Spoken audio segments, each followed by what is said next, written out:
تبارك الذي نزل الفرقان على عبده ليكون للعالمين نذيرا. الحمد لله نحمده ونستعينه ونستغفره ونؤمن به ونتوكل عليه ونعوذ بالله من شرور أنفسنا ومن سيئات أعمالنا.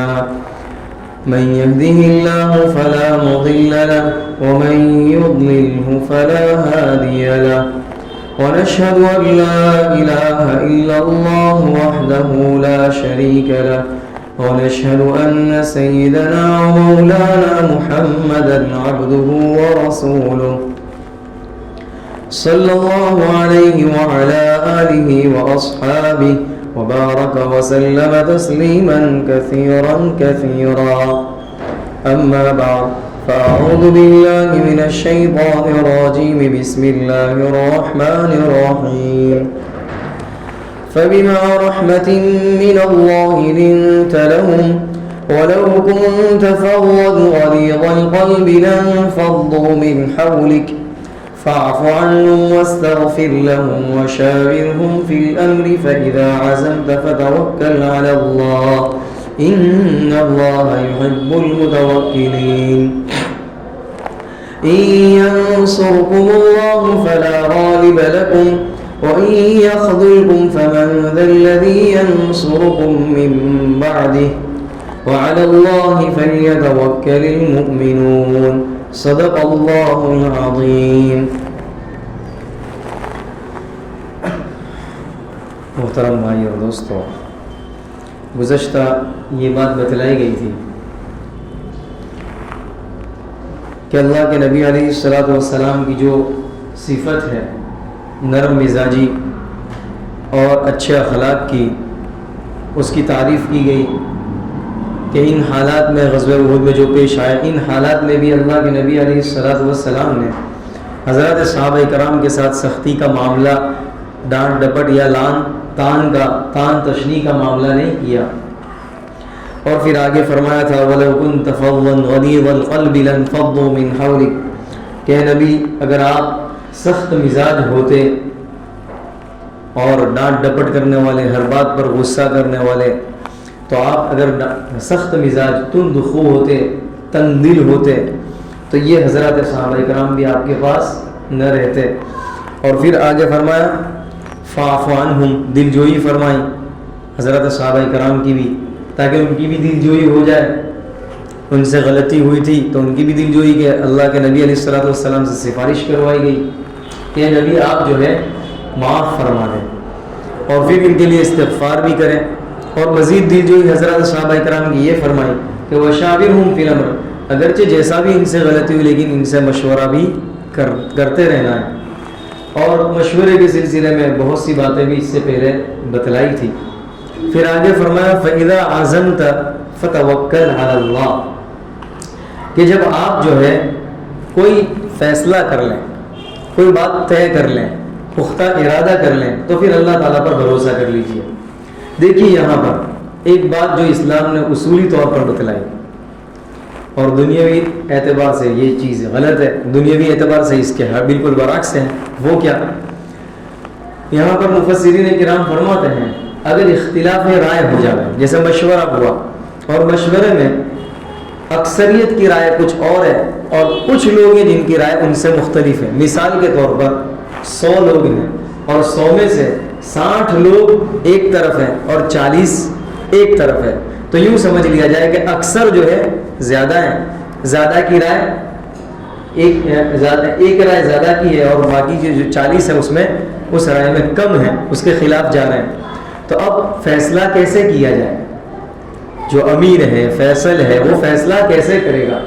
تو فیصلہ کثرت کے اوپر کثرت کا پابند نہیں ہے کہ بھئی کثرت کی رائے 60 لوگوں کی جو رائے اس پر فیصلہ کیا جائے اور جو 40 کی رائے اس پر فیصلہ نہ کیا جائے، ایسا نہیں ہے.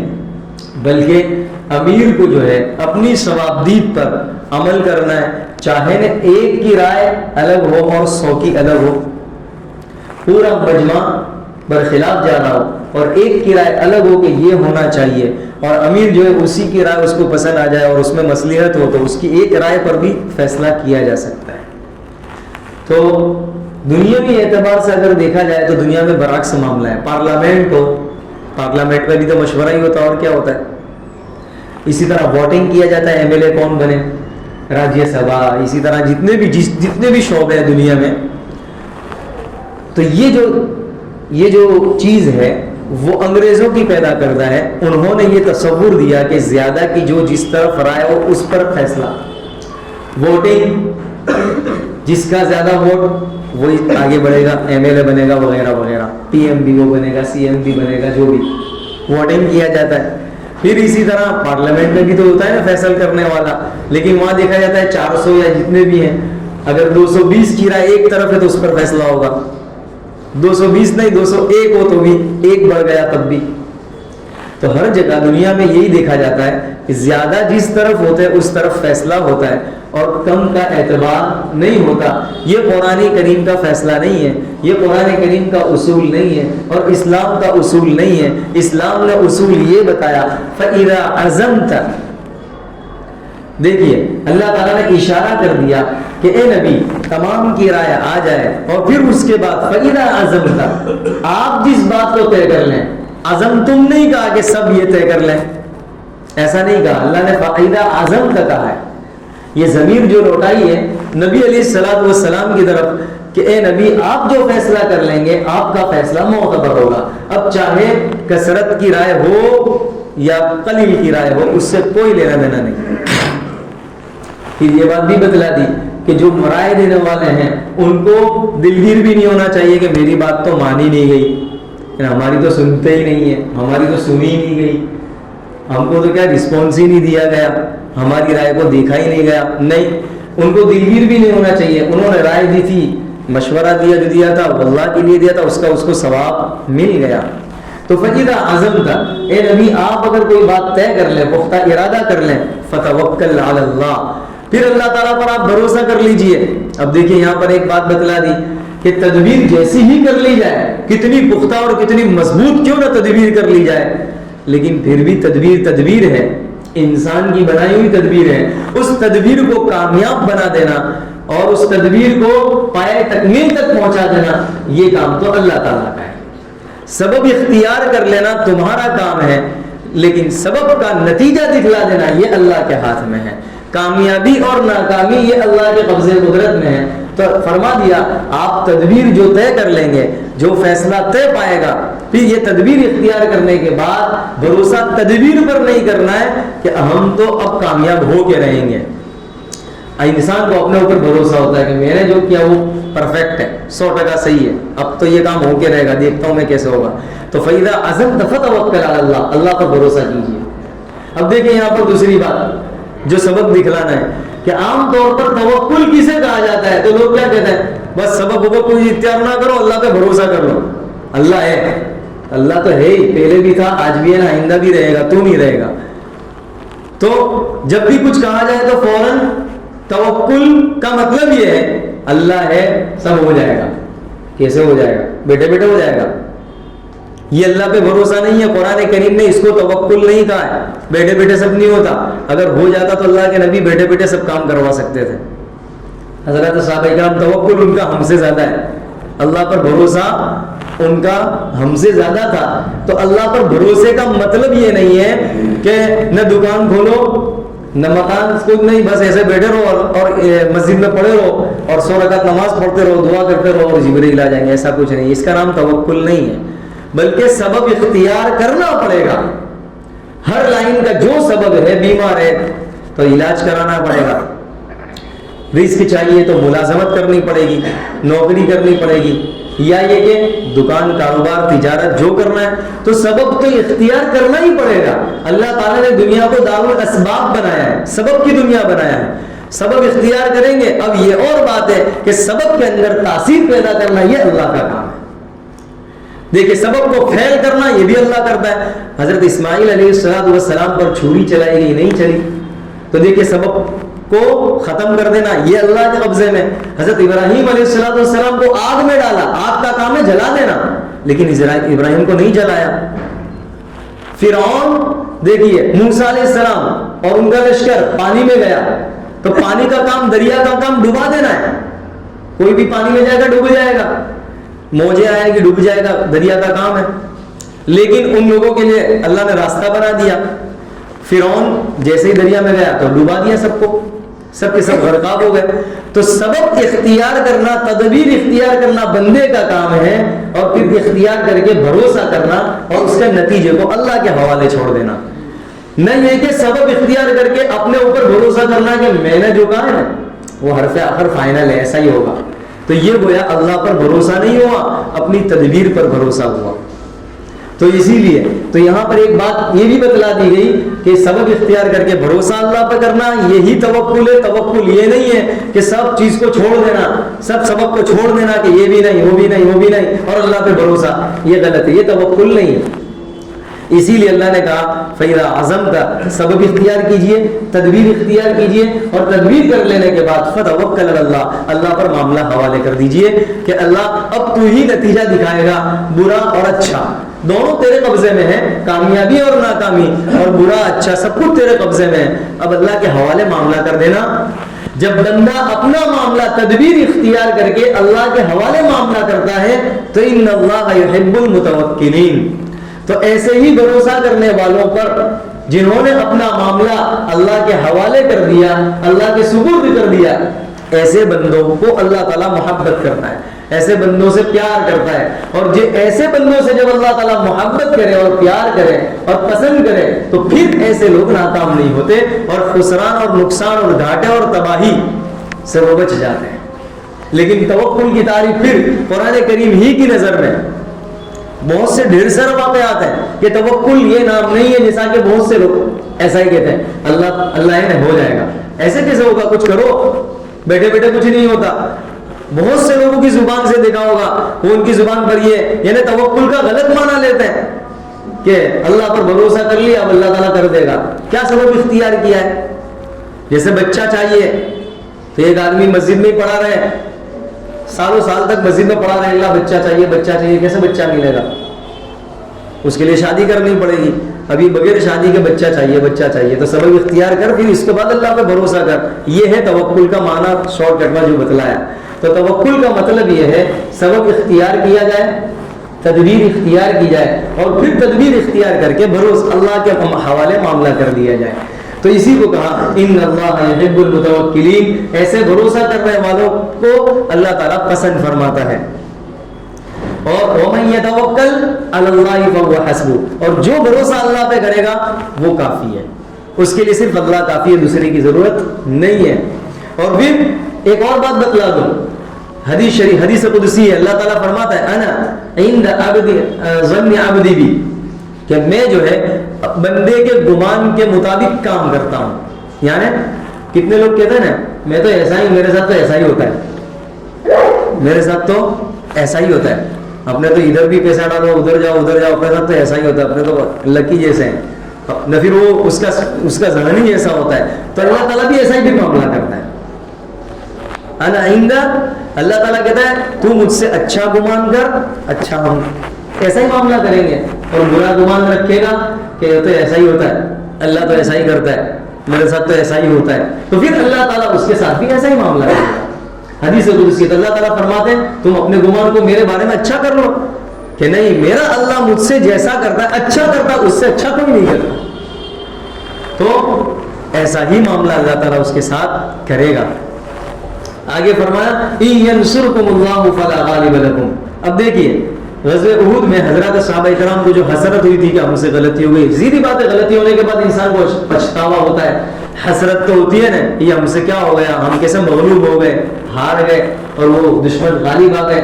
تو یہ حسرت دور کرنے کے لیے اللہ تعالیٰ نے فرمایا ان ینصرکم اللہ فلا غالب لکم، اگر اللہ تعالیٰ تمہاری مدد کرے گا فلا غالب لکم، کوئی تم پر غالب نہیں آئے گا. ظاہر ہے اللہ کی مدد کرنا، اب اللہ کی جو مدد کرے گا تو اللہ اس کی مدد کرے گا. اب اللہ یا ایھا الذین آمنوا ان تنصروا اللہ ینصرکم، اے ایمان والو تم اللہ کی مدد کرو اللہ تمہاری مدد کرے گا. کیا مطلب اللہ کی مدد کرنے کا؟ اللہ تعالیٰ تو محتاج ہے نہیں، اس کو تو کسی چیز کی ضرورت ہے نہیں. تو اب اللہ تعالیٰ کہہ رہا ہے تم میری مدد کرو، مطلب تم میں نے جو کہا وہ مانو، اللہ کی مان کے چلو، اپنی مان کے نہ چلو. اللہ کی مان کر چلو گے اور اللہ کے حکم کو پورا کرو گے، اس کی اطاعت اور فرما برداری کرو گے اور اللہ کے رسول کے طریقے پر عمل کرو گے تو اللہ تمہاری مدد کرے گا. یہاں غزوہ احد میں وہی بتلا دیا، تم نے رسول کی غلطی کی، جو تم سے غلطی ہو گئی تو یہاں غالب نہیں رہے. تو ان تنصروا اللہ، اللہ تعالیٰ فرماتا ہے ان ینصرکم اللہ، اگر تم اللہ تعالیٰ تم کو تمہاری مدد فرما دے تو پھر تم پر کوئی غالب آ سکتا نہیں ہے. لیکن اللہ تعالیٰ مدد اسی کی فرمائیں گے جو ایسے نیک والے کام کرے جو پسندیدہ بھی ہوں، جو اللہ کی مدد کو لانے والے ہوں. لیکن اللہ کی مدد لانے والے کام نہیں ہوں گے تو اس کے بالکل برعکس ہوگا. کیا ہوگا؟ وَإِن يَخْذُلْكُمْ، اگر اللہ تم کو رسوا کر دے، ذلیل کر دے تو فَمَنْ ذَا الَّذِي يَنْصُرُكُم مِّن بَعْدِهِ، تو پھر اس کے بعد کون ہے جو تم کو تمہاری مدد کر سکے، تمہیں رسوائی سے، ذلیل ذلتی سے نکال سکے. اللہ کی مدد ناچ گانوں کے ساتھ نہیں ہے، ڈی جے بجانے والوں کے ساتھ اللہ کی مدد نہیں ہے، فحاشیت اور اوریانیت اور ننگاپن اختیار کرنے والوں کے ساتھ اللہ کی مدد نہیں ہے، شادی کے اندر رسوم و رواج اور اللہ اور اس کے رسول کے حکموں کو توڑنے والوں کے ساتھ اللہ کی مدد نہیں ہے، اور دیگر چیزیں ہیں. یہ سارے کے سارے احکام کو جب توڑے جائیں، اللہ کی نافرمانی کی جائے اور اپنی منمانی کی جائے تو ایسے لوگوں کے ساتھ اللہ کی مدد نہیں آیا کرتی. ان ینصرکم اللہ، اللہ تعالیٰ اگر مدد کرے تو مدد اسی وقت کرے گا جبکہ ان تنصروا اللہ، اللہ کی مدد کرو، اور اللہ کی مدد ان لوگوں کے ساتھ ہوگی جو اللہ کی مان کر چلے، نفس کی مان کر نہ چلے، نہ بیوی بچوں کی مان کر چلے اللہ کو ناراض کر کے. تو ان لوگوں کے ساتھ اللہ کی مدد نہیں ہے. پھر تو پریشانیاں آنی ہے، پھر تو تکلیفیں آنا ہی ہے، آج نہیں تو کل تکلیف آنی ہی ہے، 100% آنی ہے. اور انسان کو جب تکلیف پریشانیاں آتی ہے تو کہتا ہے میں نے کیا کر لیا، میرے ساتھ کیوں ایسا معاملہ ہوتا ہے، میں نے اتنا سب کیا، کیوں ایسا ہوتا ہے؟ ہوگا اللہ تعالیٰ کی مدد نہیں آئے گی. وَإِن يَخْذُلْكُمْ، اور اگر تمہیں رسوا کر دے، ذلیل و خوار کر دے، تباہ کر دے تو فَمَنْ الَّذِي، کون ہے جو تمہیں اس تباہی سے بچا دے، تمہاری مدد کرے؟ کوئی نہیں ہے. اگر پوری دنیا کے لوگ اس کو بچانا چاہیں، ذلتی سے نکالنا چاہیں، نہیں نکال سکتے. میں آپ کو قریب کی مثال دے دوں اس آیت کریمہ کی روشنی میں. قریب کی مثال، شام میں بشار الاسد کا کیا حال ہوا؟ شاید کسی کو معلوم ہی نہیں ہے تو کیا کریں. شام میں، ملک شام میں، دمشق میں ابھی جو وہاں حالات چل رہے ہیں، شاید اس میں سے واقف نہ ہو، نہیں ہے تو واقف ہونا چاہیے کہ ہمارے مسلمانوں کے ساتھ کیا ہو رہا تھا اور اب کیا ہو رہا ہے. یہ مسلمانوں کے ساتھ دل لگی ہو، اگر ان سے محبت ہو تو پتہ چل جائے گا کہ وہاں کے حالات ابھی فی الحال کیا ہیں. تو ملک شام کے جو حالات ہیں، وہاں بشار الاسد جو تھا بڑا ظالم سفاک قسم کا، اس کا حال دیکھ لیجئے آپ کیا ہو گیا. اور اسی طرح بنگلہ دیش میں آپ نے حسینہ کا حال سنا ہوگا، ہے نا؟ سب لوگ کہتے تھے کہ ہم نے تو سنا حسینہ، وہ کیا کون سا جملہ بولتے تھے، حسینہ آئے گی کیا معلوم، میں بھول گیا وہ جملہ، سب بولا کرتے تھے، ذہن سے نکل گیا. لوگوں کا ایک پیٹرن جملہ تھا اس پر، حسینہ پر. تو حسینہ پتہ نہیں آئے گی، یہ تو بھاگ گئی، چلی گئی. خیر، تو دیکھیے جب اللہ تعالیٰ کسی کو ذلیل کرنے پر آتا ہے تو کوئی اس کو ٹیکا دینے والا نہیں ہوتا، پھر وہ ذلیل و خوار ہو جاتا ہے. یہ تازہ مثال ہے، ایسی تو سینکڑوں مثالیں آپ کو مل جائیں گی. اللہ تعالیٰ جس کو ذلیل کر دے، جس کو رسوا کر دے، اس کو پھر کون ہے جو تمہاری مدد کر سکے؟ جب یہ حقیقت ہے اور یہ اٹل بات ہے کہ اللہ تعالیٰ ہی کی مدد اصل مدد ہے اور اللہ پر بھروسہ اصل بھروسہ ہے، اور اللہ تعالیٰ ہی جب ذلیل کر دے تو کوئی اسے بچا نہیں سکتا، پوری کائنات اور پوری دنیا مل کر اسے اس گھاٹے اور نقصان سے، ذلتی سے نکال نہیں سکتے. جب یہ اٹل بات ہے، حقیقت بات ہے، تو پھر وَعَلَى اللَّهِ فَلْيَتَوَكَّلِ الْمُؤْمِنُونَ. جب یہ اٹل بات ہے تو پھر مومنوں کو تو اللہ تعالیٰ ہی پر بھروسہ کرنا چاہیے، نہیں ہے کہ کسی پر بھروسہ کرنا چاہیے. جو لوگ دوسرے پر بھروسہ کر کے دنیاوی مفاد حاصل کرتے ہیں، آپ کے سامنے بھی ان لوگوں کی مثال ہوگی کہ کئی لوگوں نے، مغربی تہذیب اور انگریزوں نے جن لوگوں کو استعمال کیا، اور ان لوگوں نے یہ سمجھ کر کہ چلو ہماری دنیا تو وابستہ ہے، جب تک وہ انگریزوں کے فائدہ مند رہے تب تک تو ٹھیک رہے، لیکن جیسے ان کا فائدہ وابستہ نہیں رہا، انہوں نے ان کو گولی مار کر ختم کر دیا. ایسی سینکڑوں مثالیں آپ کو بتا سکتا ہوں. یعنی مطلب کیا ہوا کہ جن لوگوں نے اللہ پر بھروسہ نہیں کیا, دنیاوی مفاد کے پیش نظر دوسروں پر اور دشمنوں پر بھروسہ کر لیا, اور اپنی دنیاوی بسانے کے لیے, فائدہ حاصل کرنے کے لیے اللہ کو چھوڑ کر دوسروں پر بھروسہ کیا, تو پھر ان کا حال بھی پھر وہی ان کے سامنے ہے. وعلی اللہ فلیتوکل المؤمنون, تو مومنوں کو تو اللہ تعالیٰ ہی پر بھروسہ کرنا چاہیے. وما کان لنبی ان یغل, کہ نبی کی شان شان نہیں, نبی کے لائق نہیں کہ وہ خیانت کرے.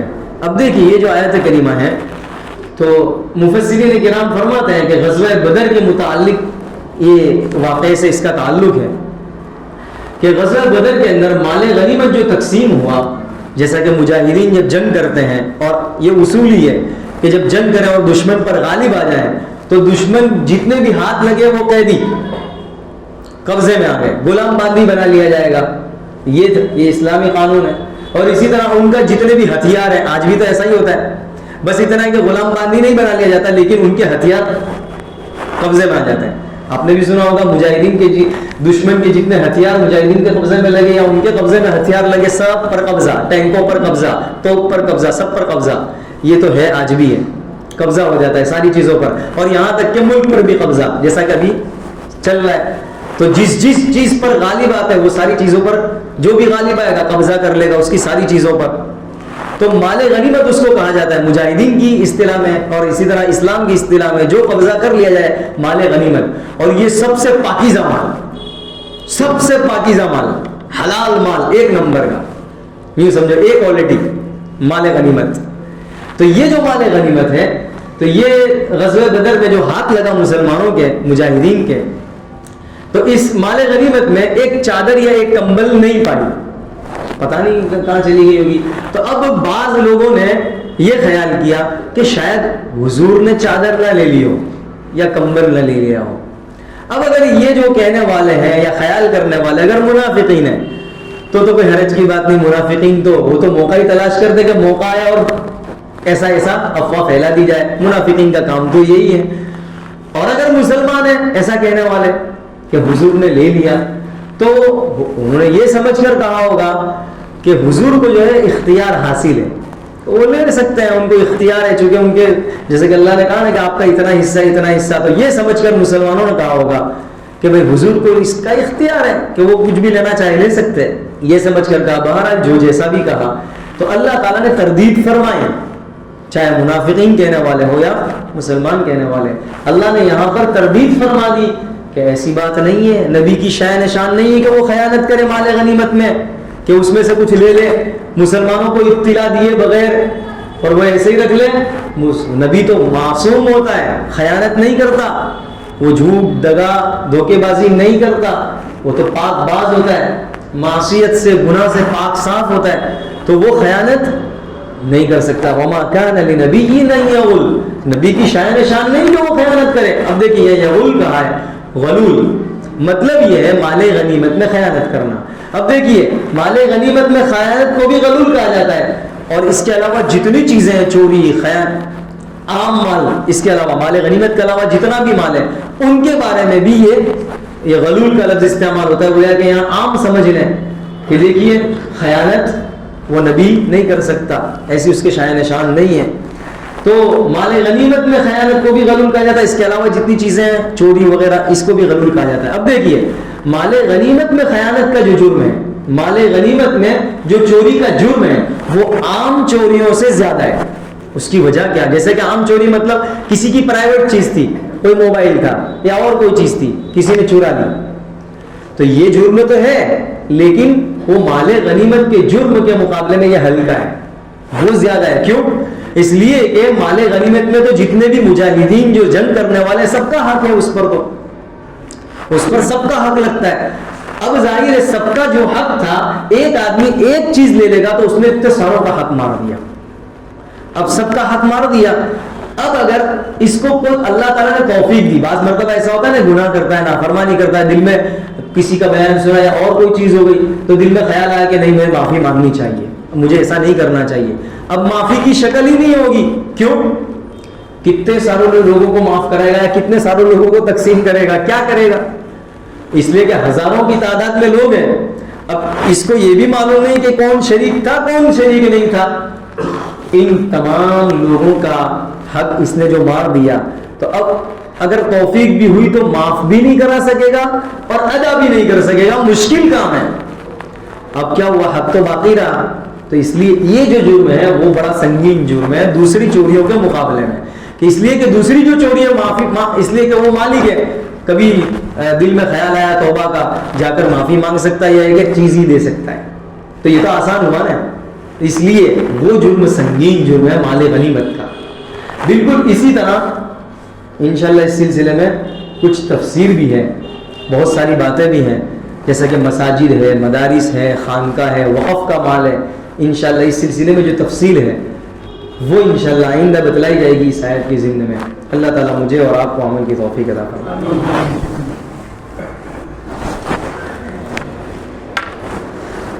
سبحانك اللهم وبحمدك وتبارك اسمك وتعالى جدك ولا إله غيرك.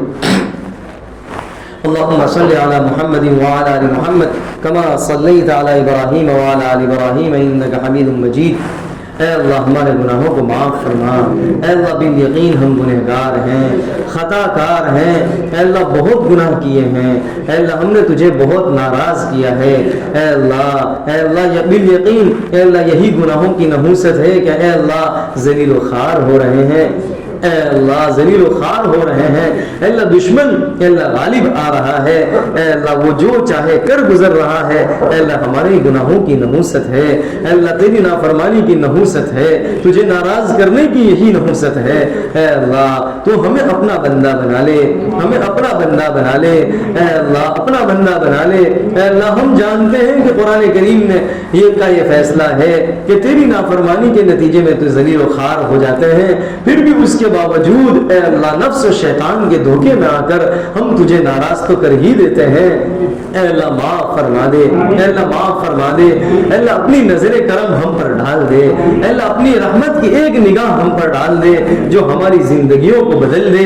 اے اللہ یقیناً ہماری زندگیاں گناہوں میں ملوث ہیں. اے اللہ ہم گناہوں کے عادی ہو چکے ہیں. اے اللہ گناہ کیے بغیر اے اللہ ہمیں چین نہیں آتا. اے اللہ گناہ کر کے ہی رہتے ہیں. اے اللہ معاف فرما دے, معاف فرما دے. اپنی مدد شامل حال فرما دے, اپنی مدد شامل حال فرما دے.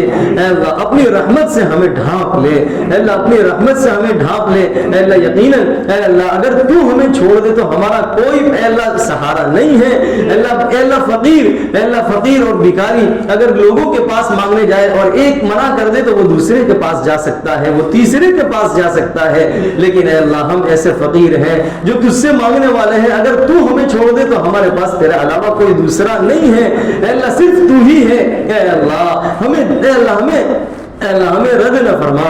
اے اللہ اپنی رحمت میں ڈھانپ لے اور ہمیں اپنا بنا لے, ہمیں اپنا بنا لے, ہمیں اپنا بنا لے. اے اللہ سارے گناہوں کو معاف فرما دے. اے اللہ سارے گناہوں کو معاف فرما دے. ہمارے دلوں کو مجلہ مزکہ اور مصفہ فرما دے. اے اللہ جو تیری بارگاہ سے ہٹا لیا جاتا ہے تو اے اللہ اس کا کوئی سہارا نہیں ہوتا, وہ ذلیل و خوار ہو جاتا ہے. وہ دنیا میں بھی ذلیل و خوار ہوتا ہے اور آخرت میں بھی وہ ذلیل و خوار ہوگا. اے اللہ اس ذلت و رسوائی سے ہماری حفاظت فرما. اے اللہ گناہوں کی نحوست سے ہمیں محروم نہ فرما. اے اللہ ہمیں اپنی تیری رحمت سے محروم نہ فرما. اے اللہ عبادت سے محروم نہ فرما. اے اللہ قرآن کریم کی تلاوت سے محروم نہ فرما اور دیگر عبادتوں اور نیکیوں سے اور فرائض اور واجبات سے محروم نہ فرما. اے اللہ ہمیں اپنا بندہ بنا لے. اے اللہ موت تک تیرا بندہ بن کر زندگی گزارنے والا بنا دے. اے اللہ موت تک ہم تیرا ہی نام لیتے رہیں اور تیرا ہی نام لے کر ہم دنیا سے جائیں. ایسے خیر کے فیصلے فرما دے. خاتمہ بالخیر فرما. اے اللہ خاتمہ بالخیر فرما. موت کے وقت اے اللہ شیطان ایڑی چوٹی کا زور لگائے گا, وہ ایمان کس طرح اچک کر لے جائے. اے اللہ وہ الگ الگ ماں باپ کی شکل بنا کر آئے گا اور طرح طرح سے بہکائے گا. ایسے وقت میں ہماری حفاظت فرما لے. اے اللہ ایمان کو اچک کر لے جائے, اس سے ہماری حفاظت فرما. اے اللہ خاتمہ بالخیر فرما دے. اے اللہ فطروں کا دور ہے. اس دور میں ایمان کی حفاظت بڑی مشکل ہے, لیکن اے اللہ تیری مدد اور تیری توفیق شامل حال ہو. جس کو تیرا قرب نصیب ہو, جس کی مدد تیری اے اللہ جس کے ساتھ تیری اے اللہ تیری مدد جس کے ساتھ ہو, اے اللہ وہ ناکام نہیں ہو سکتا. اس کے ایمان کو کوئی اچک کر نہیں لے جا سکتا. اے اللہ اپنی مدد شامل حال فرما دے, موت تک اس ایمان کی حفاظت کی توفیق عطا فرما. اے اللہ جو مانگا عطا فرما, جو مانگنے سے رہ گیا اپنی شان عطا فرما. اے اللہ غزہ, فلسطین اور اردن اور شام, اے اللہ جہاں کہیں مسلمان, اے اللہ جہاں کہیں مسلمان ہیں, تیرے نبی کا نام لینے والے ہیں, اے اللہ ان کی حفاظت فرما دے. اے اللہ ان کی حفاظت فرما دے. اے اللہ جنگ بندی کے فیصلے فرما دے, مستقل جنگ بندی کے فیصلے فرما دے. اے اللہ چین سکون اطمینان فرما دے. اے اللہ ان کو چین سکون والی زندگی نصیب فرما دے. اے اللہ انہیں بہترین گھر عطا فرما دے, بہترین دکانیں عطا فرما دے. اے اللہ بہترین شہراء عطا فرما. اے اللہ جن جن چیزوں کی انہیں ضرورت ہے اپنے خزانے غیب سے ان کی کفالت فرما دے, اپنے خزانے غیب سے کفالت فرما دے. اے اللہ انہیں بھی اور ہمیں بھی تیرے علاوہ کسی کا محتاج اور دستنگر نہ بنا.